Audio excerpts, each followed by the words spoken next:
Masalan, bu yil 51 ta mahallasi bor Uzun tumanga kambag'allikni qisqartirish va bandlik dasturi doirasida 160 milliard so'm mablag' berildi. Tuman hokimi Bozorov 70 million dollar xorijiy investitsiya olib keldi. 47 ta korxonani ishga tushirdi, 1300 ta doimiy ish o'rni yaratdi.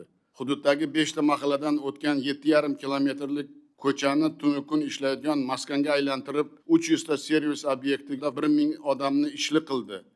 Yana 9 ta mahallani uzumchilikka ixtisoslashtirib, lider tadbirkor bilan aholi o'rtasida kooperatsiya yo'lga qo'ydi. 2000 aholining daromadi 3 karraga ko'paydi. Bundan tashqari 2000 dan ziyod mikro loyihada 4200 nafar odamni daromadli qildi. Shularning hisobiga Uzun tumanida yil boshidan kambag'allik darajasi 10,5% dan 3% gacha kamaydi.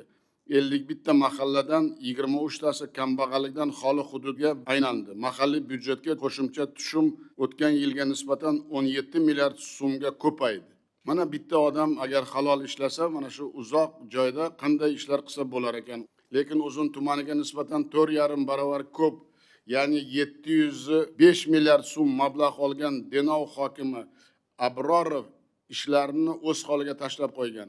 Yoki Chiroqchi tumanida bu yil mahallalarda tadbirkorlikni rivojlantirish uchun kreditga 309 milliard so'm resurs berilgan. Tumanning iqtisodiyot kompleksida 153 nafar xodim ishlaydi. Bitta tumanda Chiroqchida. Lekin tuman hokimi Yusupov degan va uning birinchi o'rinbosari Ergash shuncha xodim, shuncha resurs bilan odamlarga imkoniyatga yarasha tayyor loyiha berish o'rniga aholini yoppasiga kredit olishga majburlayapti. Uni qaytimini o'ylagani ham yo'q. Shu bois Denov hokimi Abrorov, uning o'rinbosari To'raqulov, Chiroqchi tuman hokimi Yusupov, uning o'rinbosari Ergashevni hokimlarga topshirib bugun ishdan olsin.